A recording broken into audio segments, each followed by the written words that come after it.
Greater Noida के sector 51 एचर में श्री धार्मिक रामलीला कमेटी के तत्वाधान में धूमधाम से लीला का मंचन किया जा रहा है।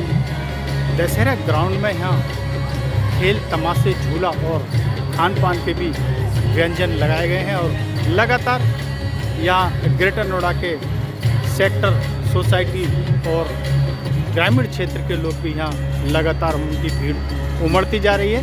आइए देखते हैं लीला के खास दृश्य।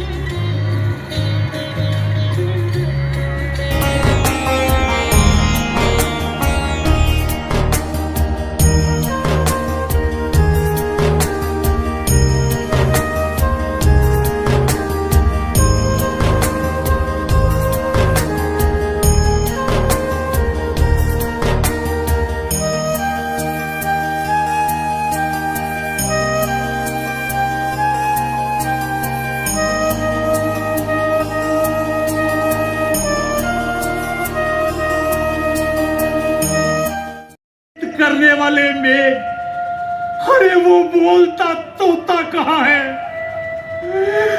अरे वो चांद सा बेटा कहाँ है? अरे वो राम सा बेटा कहाँ है?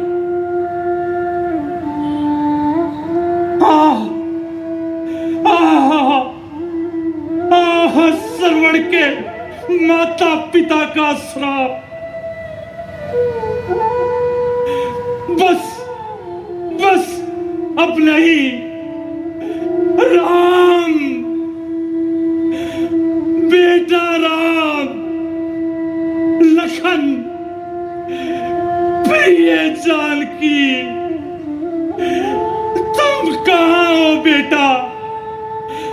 कहाँ हो राम, बेटा राम, बेटा राम, तुम कहाँ हो?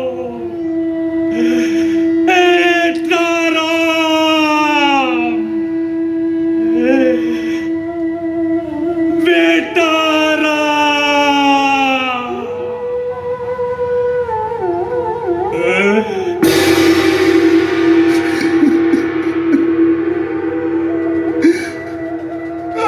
महाराज, महाराज हमें छोड़कर मत जाइए महाराज। हे पार्वती, श्री रामचंद्र जी के विषय में इस प्रकार मोह की कल्पना करना वैसा ही है जैसा आकाश में अंधकार, धुएं और धूल का दिखना। आकाश जैसे निर्मल और निर्लेप है, उस पहले तो वह कारण विचार कर बतलाइए जिससे निर्गुण ब्रह्म सगुण रूप धारण करता है। फिर हे प्रभु, श्री रामचंद्र जी के अवतार की कथा कहिए तथा उनका सुंदर बाल चरित्र कहिए। फिर जिस प्रकार उन्होंने श्री जानकी जी से विवाह किया वह कथा कहिए। और फिर यह बतलाइए कि उन्होंने जो राज्य छोड़ा सो किस दोष से। हे पार्वती, सगुण और निर्गुण में कुछ भी भेद नहीं है। मुनि, पुराण, पंडित और वेद सभी ऐसा कहते हैं।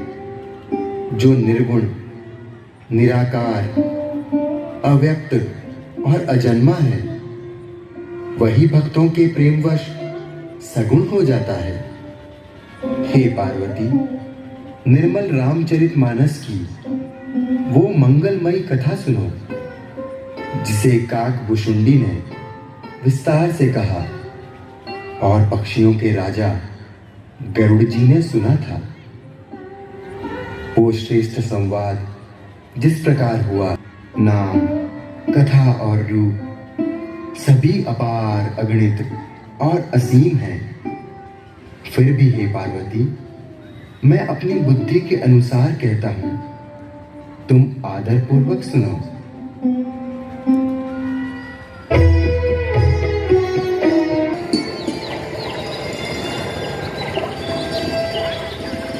हे सौमित्र, इस और जरा वन की शोभा तो देखो। इसे देखकर किसका मन न लुभा जाएगा। वन में पशु पक्षी सभी अपने जोड़ों के साथ हैं। हे अनुज, जब मृगों का झुंड हमें देखकर भागने लगता है, तब मृगी कहती है, तुमको डरना नहीं चाहिए, तुम तो साधारण मृग हो।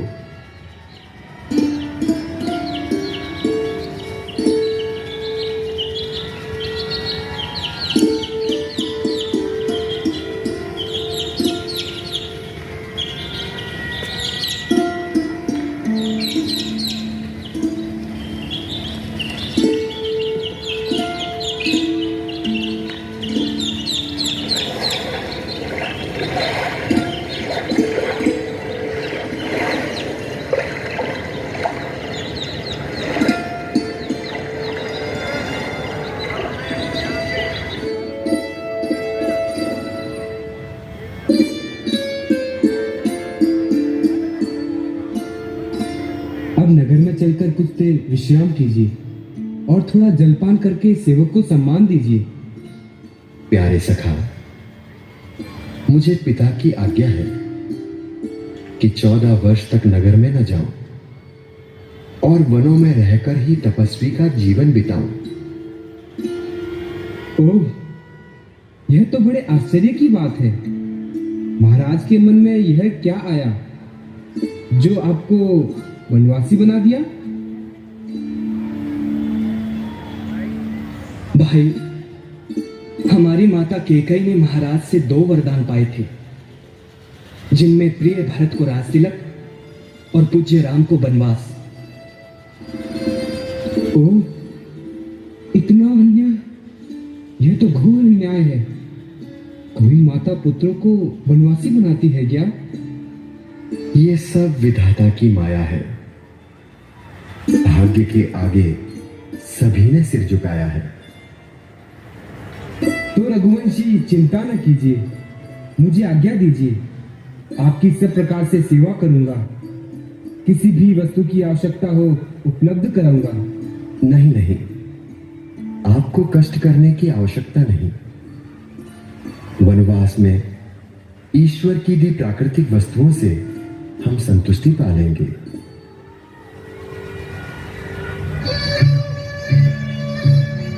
सिंहवेरपुर में पहुंची लखन किया कंत, कुछ दिन बिरमाए तभी बोले मंत्री सुमंत। पहनने वाले शीश पर मुनिया वाली लटा चढ़ाई जाएंगी। हे प्रभु, ये दिन देखने से पहले मुझे मृत्यु क्यों नहीं आ गई? मुझसे ये सहन नहीं होगा। हे प्रभु, कहाँ पृथ्वी पे ये सोना, कहाँ वो उच्च सिंहासन, कहाँ मखमल के वे गद्दे, कहाँ ये धूल में आसन। कभी जिस शीश पे मैंने मुकुट की एक छटा देखी, उसी सिर पर बिराजी आज मुनियों की जटा देखी। हे प्रभु, बस बस, सब हो गया सुकुमार। अब केकई की आज्ञा पूरी हो चुकी। ये वन का श्रृंगार अब नहीं देखा जाता। चलिए, रथ तैयार है, अयोध्या को वापिस चलिए। नहीं आदर योग्य सुमंत जी, नहीं।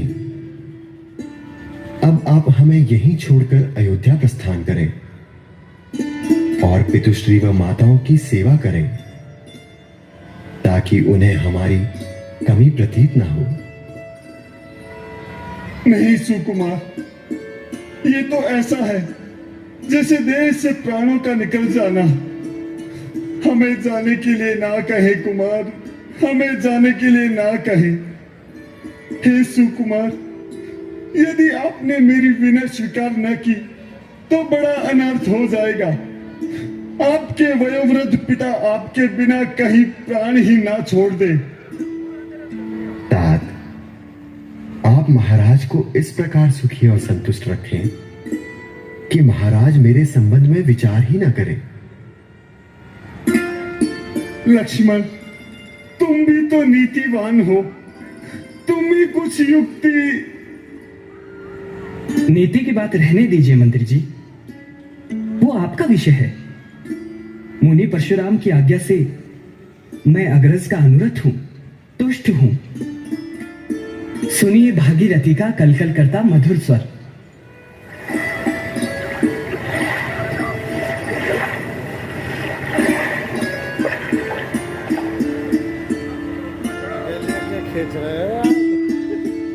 कुल के सम्मान की है। आप शीघ्र ही हमें भागीरथी पार उतारने की व्यवस्था करें। तनिक अपने चरण इसमें रखिए प्रभु, मैं इन्हें धोना चाहता हूं। तुम्हारा सत्कार स्तुत्य है, पर ऐसा सत्कार ग्रहण करना हम वनवासियों के लिए उचित नहीं। सत्कार के योग्य मैं कहां। सुना है संवेदनहीन शिला आपके चरण रज स्पर्श से स्त्री बन गई थी। प्रभु, मुझे तो अपनी तरणी की चिंता है। यदि ये नाव भी कुछ और हो गई तो मेरे परिवार का क्या होगा प्रभु, मेरे परिवार का क्या होगा। कृपा सिंधु बोले मुस्काई, सोई करु जेहि तब नाव न जाई। बेगी आनु जल पाय पखारू, होत बिलबु उतार ही पारू। भाई केवट, आप वही करें जिससे आपकी नाव भस्म न हो। जल्दी पानी लाओ और पैर धो लो। देर हो रही है, हमें नदी पार उतार दो। जल्दी करो भाई, जल्दी करो। आप सहित परिवार पितर